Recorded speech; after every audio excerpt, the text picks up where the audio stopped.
It's looking good. It's not looking bad at all. We're going to hang out with that sunshine for a bit longer here through 7 p.m. and you look through 9, just a few clouds, a light breeze, and it should be pleasant. Any of the storms that we'll see will likely be after that concert is over.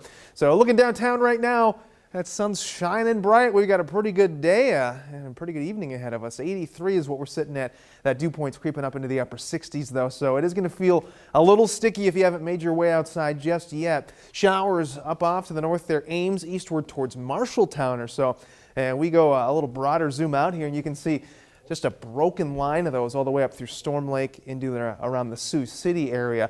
And if we go much northwest of there, it gets a little bit more crazy, doesn't it? We've got tornado warnings east of Pierre, and we go south of there, more strong to severe storms. So we're going to eventually see this complex of storms make its way to the southeast and drive in some chances for some stronger storms for us overnight tonight. But for the time being, it's just not too bad out there. You go regionally, if you are traveling east tonight, it's going to be pretty quiet for you. They've got some clouds out near Chicago. Otherwise, bulk of that rain, again, is up into the Dakotas and down into Nebraska right now. So, again, that is going to make its way our direction as a cold front begins to advance across the state. You can see bringing in severe thunderstorm watches through portions of South Dakota, down into Nebraska, and all the way down into Kansas, too. So, if you look at tomorrow's forecast, likely going to be starting off the day with a shower or thunderstorm. Could see a stray storm pop up through the southern portion of the state tomorrow afternoon, too.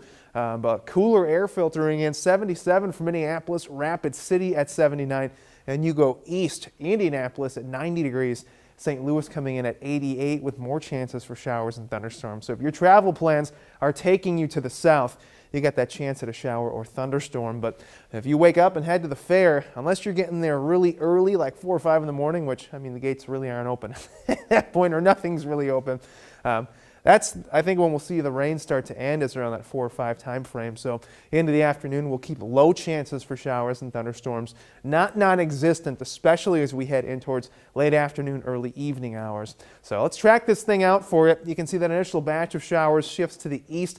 And notice the storms to the north. We may very well see a gap in the central portion of the state here, where we may not see much rain, we may not see much thunderstorm activity as that patch of storms moves to the north, and then we see one develop largely south of I-80. So here's your look at tomorrow afternoon.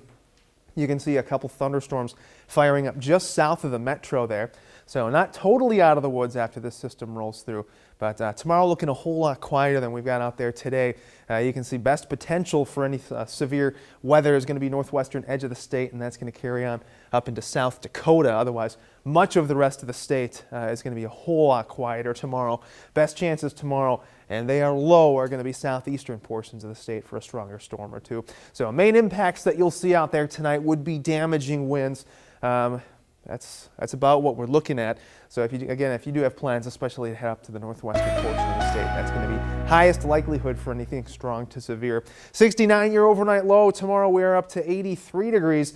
And again, that rain is going to clear early on in the morning. And after that, hit or miss showers and thunderstorms is all I can promise you. I know some of us really do need the rain at this point, but even your 8-day forecast, not looking the best for that.